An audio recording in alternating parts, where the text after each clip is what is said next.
we are to live for, and we now have the power and the wisdom to live for the next life, to live for eternity. But we have to live for eternity while being in this sin-stained world. We live here as we live for there. There's a country song that I always liked. I don't know if you had, maybe you're still in it. I had a country phase in high school into college where I listened to a lot of country music. I don't anymore. But there was a country song by a guy named Daryl Worley. And the song was called Sounds Like Life to Me. I don't know if you ever heard that song. But the story of it is this guy's buddy falls off the wagon, so to speak, and so he goes out looking for him, finds him at a bar.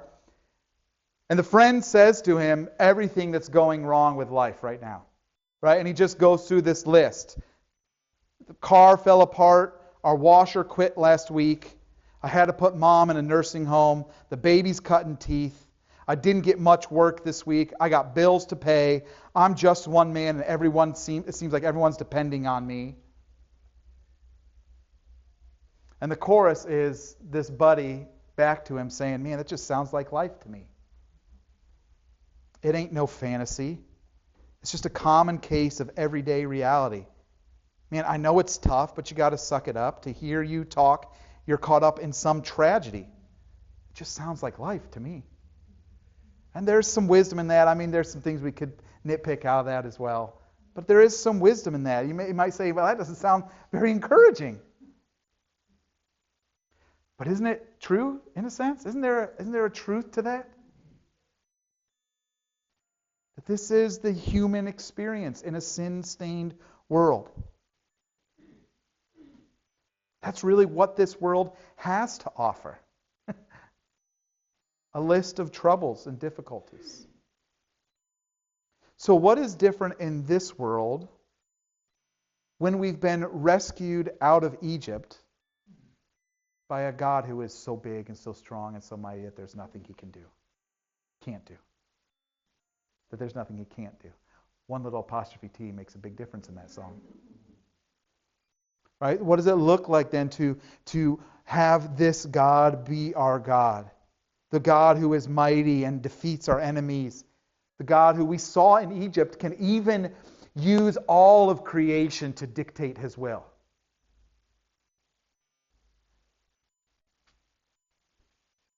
It's got to be smooth sailing, right?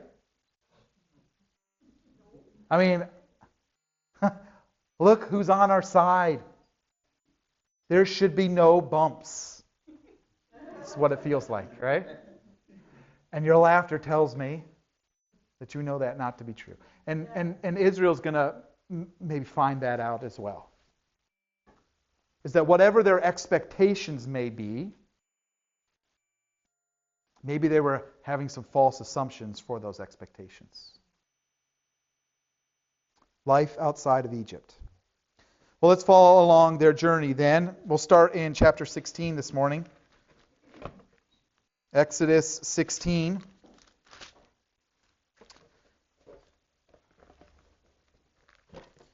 Verse 1 gives us some needed context. Verse 1, they set out from Elim, and all the congregation of the people of Israel came to the wilderness of Sin, which is between Elim and Sinai, on the 15th day of the second month, and that after they had departed from the land of Egypt. All right, so that's maybe just some basic context, some background information for us.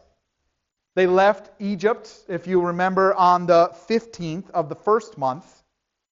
So now they are 1 month removed from Egypt. 1 month in the wilderness. Have you ever been on vacation long enough where you go, you know what, I just want to go home to my bed. This isn't really fun anymore. I just want my bed, my home. I think there's a sense of that maybe here for them. There's the excitement has worn off. Maybe the honeymoon has ended. The supplies are running low, right? The kids in the back of the caravan, are we there yet? Right? Like it's just grinding a little bit now. Right? This coming out in victory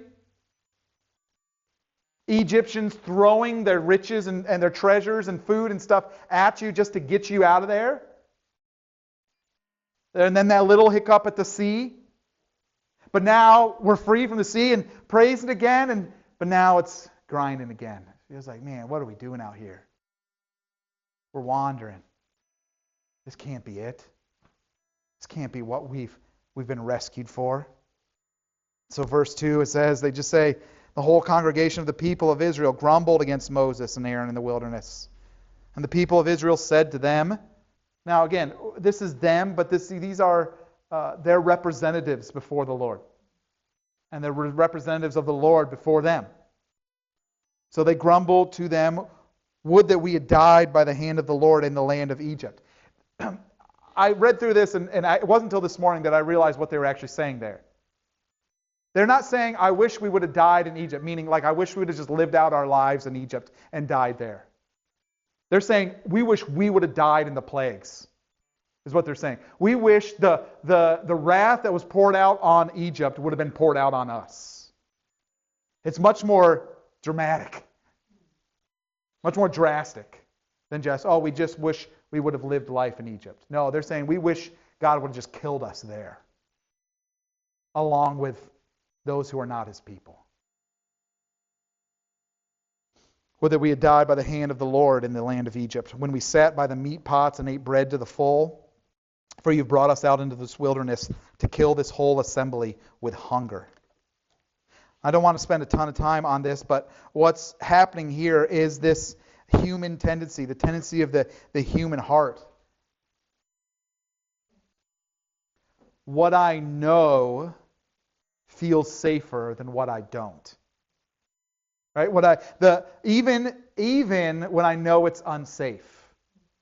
So the slavery I know at this point feels safer than the freedom I don't know. And it's a tragedy, and it's a human heart issue. It's a lack of trust in the Lord. It's a lack of understanding his good purposes for his people. It's a base instinct to just say, I'd rather be back there. I mean, it wasn't great there, but it was better than here. And that's what the sense begins to be. This is what fear does to us. I'd rather be enslaved and well supplied than be free and face the unknown. And that's just fixing on the circumstances, isn't it? I mean, it puts that kind of practical thinking is worldly. It's tied to what this world can provide me. It's not tied to faith in what the Lord provides. Right? What they're saying is simply practical. I had food there. I don't have food here. They're completely missing. God was not there with us. God is here with us now. They're completely missing that distinction. God was with them, but in a sense they were completely enslaved to Egypt. And now they have their Redeemer and Rescuer. So they're missing that kind of level of thinking. And we get sucked into this, don't we? Where we just get really on that base practical level of, even when we make decisions about jobs or where to live, well, this is a nicer house and this is a less nice house, therefore I'm moving into the nicer house. We forget about, what does God want? Who are the neighbors that God wants us to reach in that house or that house? Where is obedience leading us? Not what is just practically, pros and cons lists, they can be helpful at times and like that. But the life of following after the Lord is not a pros and cons list. It's a list lived by faith. A list that inquires of the Lord. Where are you leading me? Where are you taking me? Where do you want me? It can't just be done on pros and cons. And so here they are getting into this fear of the unknown, and they just grumbling, saying, man, we just wish we would have died back there. This isn't the last time we'll see this word grumbling. the Hebrew word is a really interesting word here. I think it's pronounced loon, which is ironic, but the root word means like to lodge or to stay in a place, to stay somewhere permanently. And so in this context of their describing their attitude, I get the picture of like one of those really stubborn donkeys. Tim's just shaking his head. He knows them. Right? Where, I mean, I've seen them in videos like this stereotypical stubborn donkey where they're pulling on the rope and they just sit down. Right? I'm not moving. And that's kind of the sense here. In the definitions, this context, it says to be obstinate in a bad sense. To be stubborn about this attitude they're in. And that's this grumbling. This sense of, I'm not moving. Throw at me whatever you want. I'm here and I'm planting my foot here. This is an injustice. And this grumbling will get them in further trouble. Israel expected more from their freedom. And early on in the relationship with God, with Yahweh, as they're walking with Him, they're not sure. In a moment of fear, in a moment of feeling like their needs aren't being met, in this moment, they're not sure it was worth it to follow Him out of slavery. I mean, do you hear? I have both compassion as I say that and just hatred. Because do you hear the lie of the enemy in that? It says, Dad, don't leave Egypt. It's wilderness out there. And yet the call of God, come away from Egypt. Let me draw you into the wilderness that I might meet all your needs there. Stop clinging to Egypt to meet your needs. Come to the wilderness. Come away with me. In this moment, Israel's going, you know what? I kind of liked how Egypt provided better than I'm liking how Yahweh provided. Again, I feel a compassion because I get that in a sense. They've been wandering a month. It feels like there's no food. It feels like there's nothing on the horizon. They know they're in the wilderness. There's no...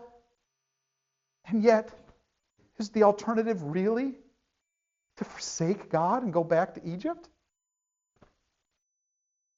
And this is how fear works, and it digs into those most basic needs and desires of ours and says, God, if you're not going to fill it, I'm going to find it somewhere else. That's why we sang this morning in Psalm 90, Lord, satisfy us early on in the day, in the morning. Let us, I think, I'll have to look at the context, but I think that psalm is not so much, hey, God, you got to satisfy me, but it's, God, help me to find my satisfaction in you early in the morning. Let me come to you early in the morning because you're the only one that satisfies. And so let me find my satisfaction in you so I don't go chasing everywhere else for it. And here we have the opposite. Israel's saying, obviously you got us out, but you can't finish the deal. You can't close the deal. And so it feels like it'd be better that we were back in Egypt. And again, I admit, and I think we need to admit, that there is an air of danger here. Right? Again, just practically speaking. Hopefully you and I would not lead 1 million people into the wilderness not knowing where our supplies are coming from, right? So there's this air of danger there. There certainly is. But again, think of how God has displayed His hand of salvation in the plagues of Egypt and the Egyptians equipping them and giving them all their stuff on their way out of town at the Red Sea. Don't we know, don't they know that God's provision is always going to come through? No, they don't. And you and I don't always either. In fact, sometimes we live like He's not going to come through. that our desires are too unmeetable for him. And that we've got to figure it out on our own.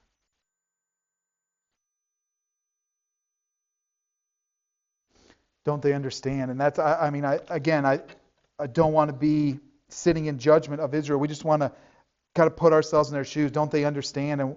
And we want them to understand that to cry out to the Lord is better than to complain against him. Right? That there is his provision there. Just cry out to him, right? Like if we're sitting watching the movie, we're yelling at the screen, just call out. Like call out to him. Don't turn around. You see, we have this unbelieving tendency to think that even though God accomplished something amazing last time, that the next one is more impossible. I mean, how many times have we seen God's faithfulness? And then the next thing comes up and we go, yeah, but not this time. Lord, forgive us for our unbelief.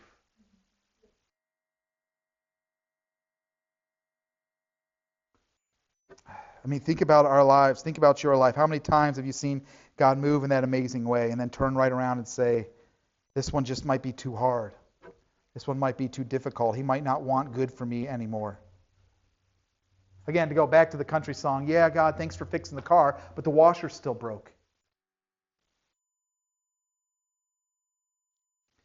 Life is still hard. But thankfully, Yahweh knows that.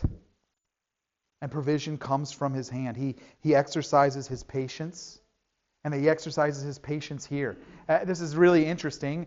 This is early on in the relationship, so we don't have here a rebuke from the Lord. I think maybe, so moving forward, maybe we would expect that. We would expect God to go, hey, stop whining, watch what I'm going to do. He doesn't. There is no rebuke. All there is provision. This time. Verse 4, then the Lord said to Moses, behold, I'm about to rain bread from heaven for you. What? That's it. He's their provider. They're grumbling. They're not even asking him the right way. They're not humbly seeking the Lord. And yet here in this place, at this point in their relationship, he goes, guys, I'm going to bring rain, and it's going to be bread.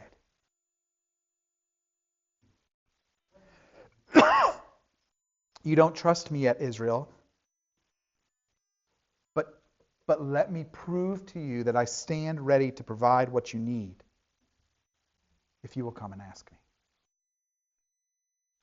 Second half of that verse shows us that not only is he providing physically for the people, he is also giving an opportunity for them to trust, for them to grow in their trust of him, to see what it looks like to walk trusting his voice. Behold, I am about to rain bread from heaven for you, and the people shall go out and gather a day's portion every day, that I may test them whether they will walk in my law or not. So the provision also comes with a test, and we don't always like that word test. I've talked about this before. We'll talk about it more because there's more opportunities for us to talk about it. But there comes a test alongside it. And we got to be really clear about what that test is and what it is not. The test is not so you can get the food. That's not what the test is. The test is I'm giving you the food, and how you interact with what I'm giving you. That's where the test is. Right? He's not saying, oh, there's food over here, but you got to pass the test.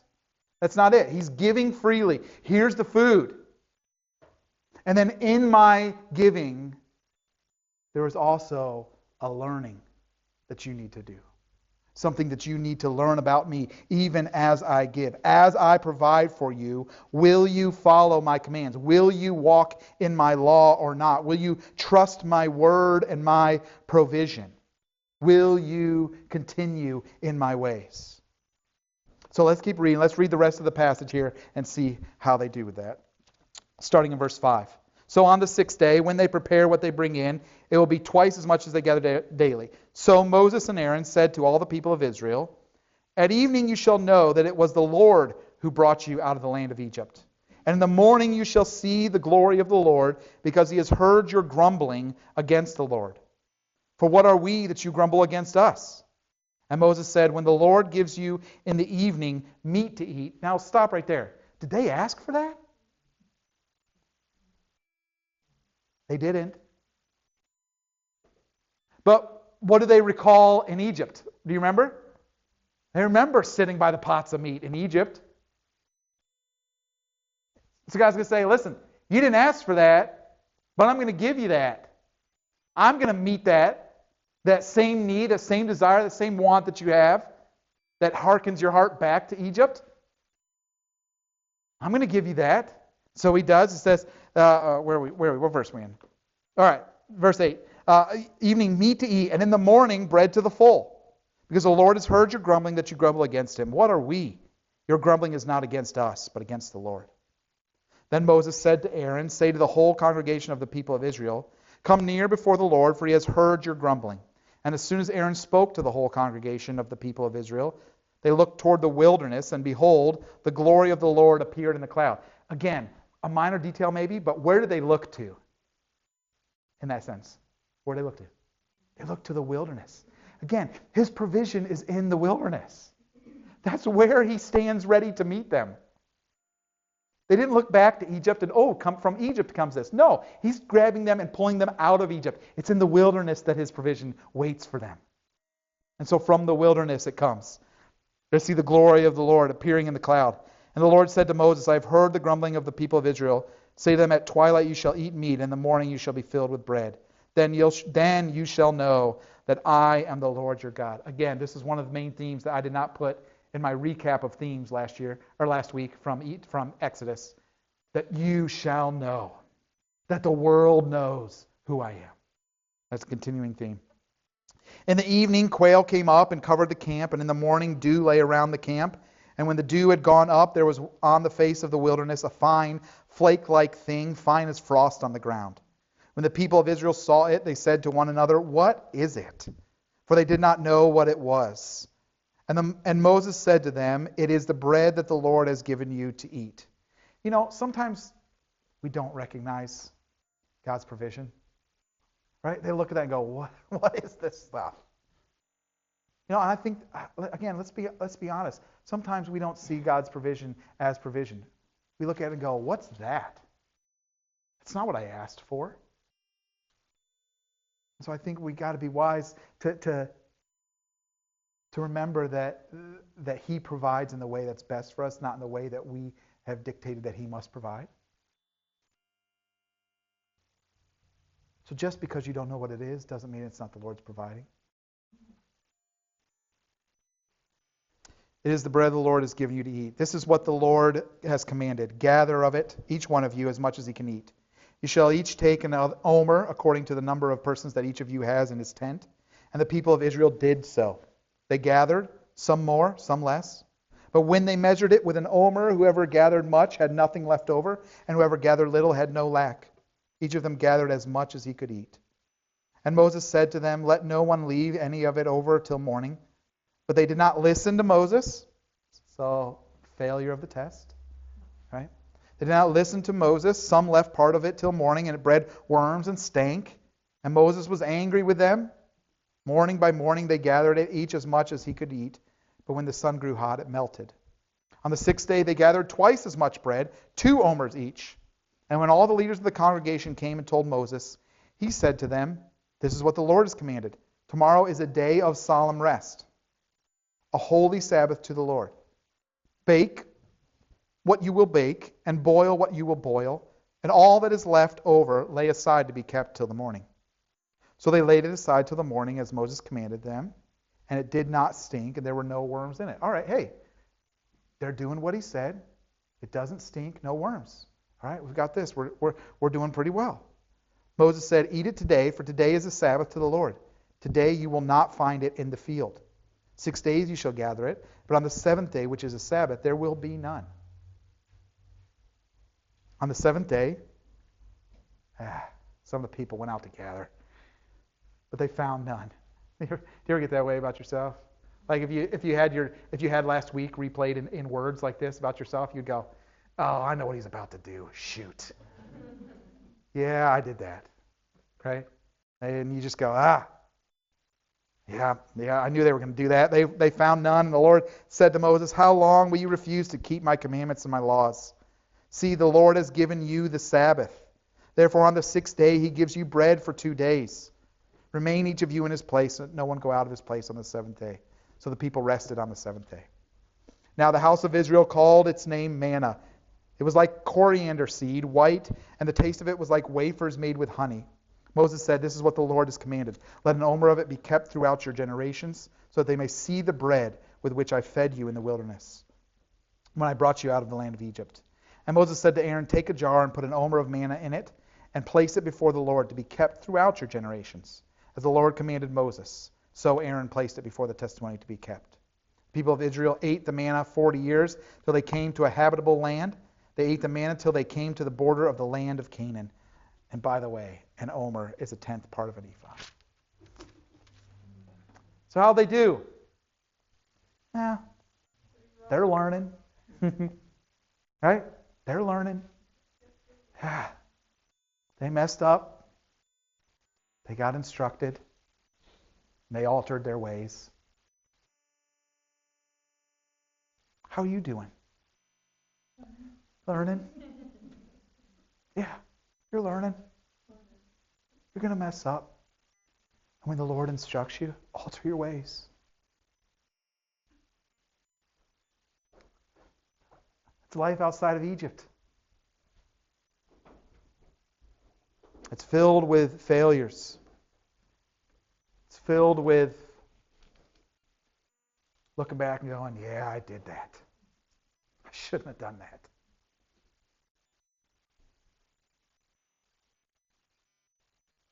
But the Lord is continuing to show grace in so many ways.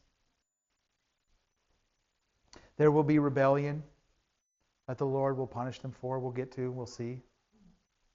But remember where we are in their relationship. Really, this is early on. This nation does not know their God. And I want to be so clear. There are many in the church who will say, I've been taken out of Egypt, yet you don't know your God yet. I'm glad you've come out of Egypt. Now walk with him in the wilderness. You've got to walk with him in the wilderness. Again, I said this last week. God is not just about getting you out of hell and into heaven.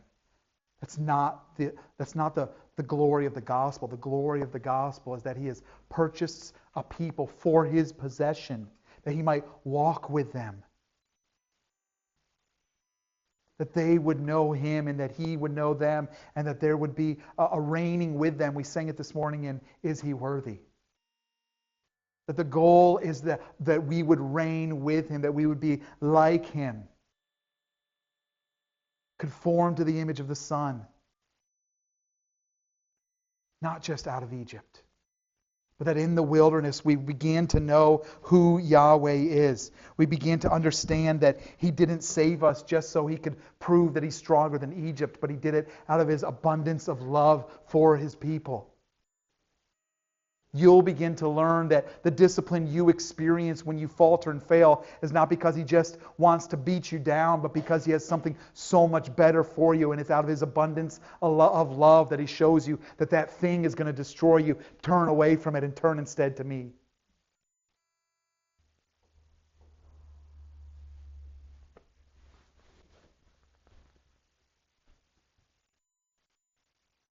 As we move to the end here this morning, I want us to recognize that there is a question that Israel is asking that I think we are still asking, that it is right to. In John 10, Jesus says that he came that they may have life and that they may have it more abundantly. And I think part of what Israel's question is, they're not asking this maybe out loud, what does that look like? What does it mean to have life abundantly? And how do I set my expectations on the God who gives life abundantly without tying him to promises that he never made?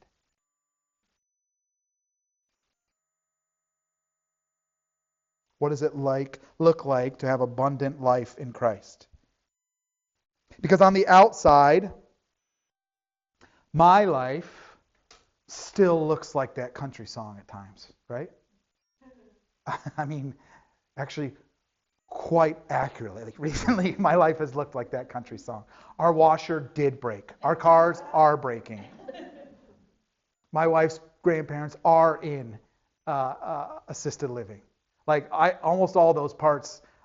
We don't have a baby cutting teeth right now, but Not yet. yeah. But that brings me to my announcement. No, I'm just kidding. No, right? Like almost every part of that song resonates with my recent experience. And so on the outside, my life may not look that much different than my neighbor's life, who also is having car trouble and all those sort of things. And so what does it mean then to have life more abundant? Even when things are falling apart, people around me are sick or dying, the daily frustrations and the daily difficulties, just organizing and managing my own life. The question becomes, isn't that all supposed to change when I come to Jesus? Isn't it all supposed to get easier? Isn't the road supposed to be smoother? Brother and sister, is that what he promised?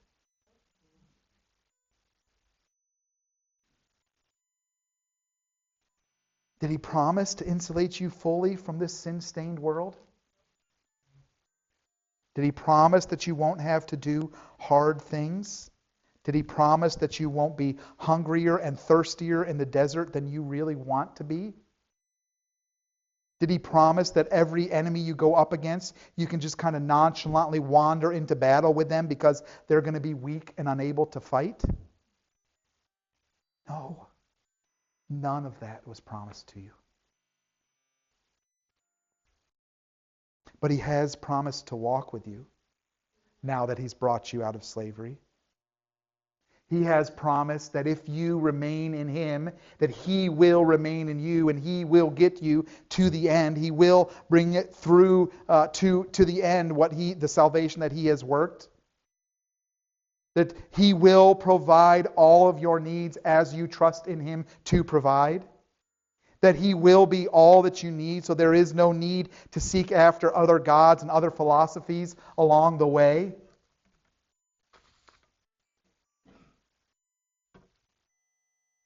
So let's not get caught up so much in the circumstances, hard and puzzling as they may be.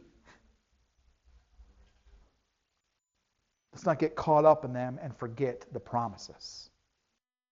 God's big, overarching promises. They are meant to speak into the details along the way. Right? We get caught up in the details so much that we forget the promises, right? Like earlier. Oh, well, we had meat there and we had food there, and forget the big overarching promise that, oh, but we've been rescued. Like, he's taking us somewhere.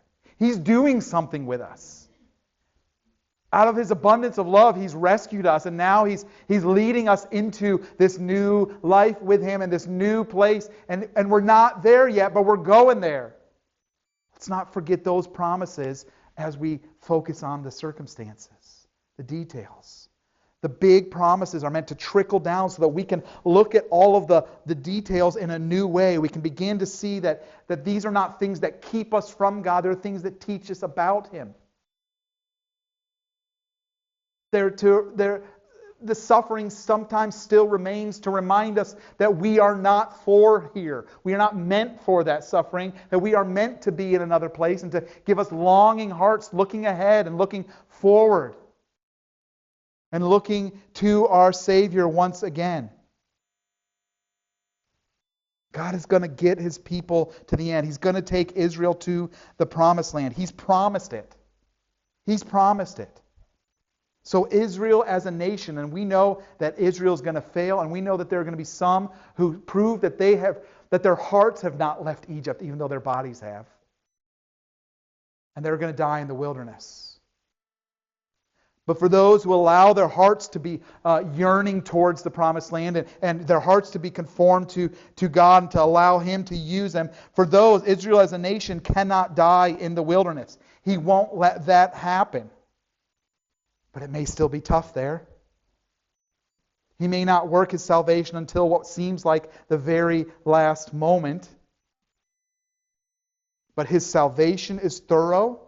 There's a verse that we wrestle with because it has this word predestined, but Romans 8:29, listen to what it says here. For those whom He foreknew, He also predestined to be conformed to the image of His Son. That is what God has predestined for His people, that they all be conformed to the image of His Son. That is what God is doing in His people. Those who come to Him, those who He has known, those who He has rescued and saved and called to Himself, all of them will be conformed to the image of the Son. That's where we're going. That's what He's doing. That's what He's accomplishing and will continue to accomplish.